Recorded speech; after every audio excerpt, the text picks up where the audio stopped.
ರಾಜ್ಯದ ಎಸ್ಎಸ್ಎಲ್ಸಿ ವಿದ್ಯಾರ್ಥಿಗಳಿಗೆ ಶಿಕ್ಷಣ ಇಲಾಖೆಯು ಮಹತ್ವದ ಸುದ್ದಿಯೊಂದನ್ನು ನೀಡಿದೆ.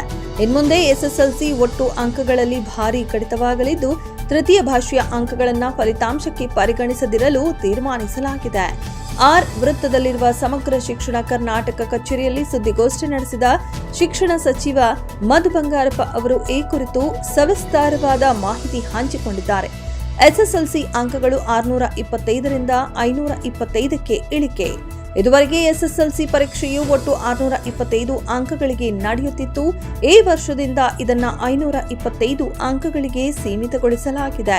ತೃತೀಯ ಭಾಷೆಯ ಅಂಕಗಳನ್ನು ಒಟ್ಟು ಮೊತ್ತದಿಂದ ಕೈಬಿಡಲಾಗಿದೆ.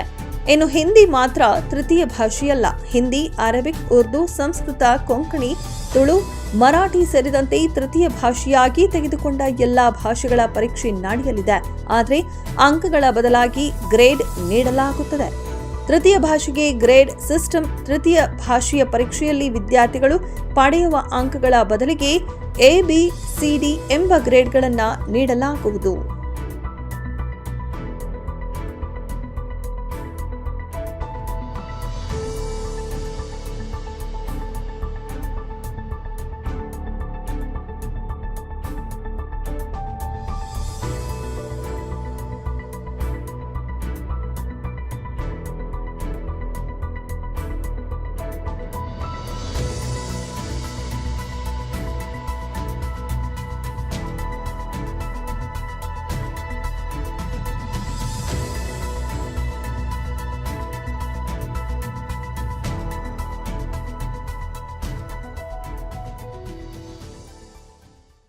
ಮೆಂಡು ನ್ಯೂಸ್ ನೆಟ್ವರ್ಕ್, ಸತ್ಯದ ಕನ್ನಡಿ.